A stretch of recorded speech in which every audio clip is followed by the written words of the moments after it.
જય સ્વામિનારાયણ બધાને અને ગોકુળ આઠમના જય શ્રી કૃષ્ણ બધાને. પૂજાપાઠ કરીને ભગવાન મમ્મીને કર્યા જય સ્વામિનારાયણ ને આવી ગયા શ્રાવણીયા સોમવારના મહાદેવજીના દર્શન કરવા. હર હર મહાદેવ. પછી ઘરે આવીને બેઠા પેટ પૂજા કરવા. પવન બાકી ગાડી હોતા ઉડાડી દે એવો છે. 24/7 સ્વિગી ઇઝ ઓન ફાયર. આવી ગયા પછી મંડળી પાસે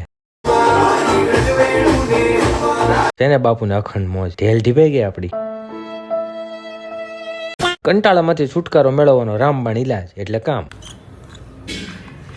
આને 2 બૂંદ પોલિયો કા પાવા જો હે. ફાઇનલી એન્ડ્રોઈડ માં તો રન થઈ ગઈ છે. જન્માષ્ટમીની તૈયારી કરી નાખી, બાકી જમાવટ પાડે એવો. પછી ભગવાન ને પપ્પા ને મમ્મી લાગ્યા આપણે પગ, પછી વેદુબેન લાગ્યા બધાને પગે. લગભગ 48 કલાક ઉપર થાય આ એપ રન કરવા મથીએ છીએ અને ફાઇનલી iOS માં આપણી એપ રન થઈ ગઈ. પછી વાંચી આપણે શ્રીમદ ભગવદ્ ગીતા, પછી વાંચી વચનામૃત. મેં આજનો વિચાર કંઈક એવો છે કે મહત્વ તો પોતાની સમજદારીનું જ છે વાલા. બાકી અર્જુન ને દુર્યોધન ના ગુરુ એક જ હતા.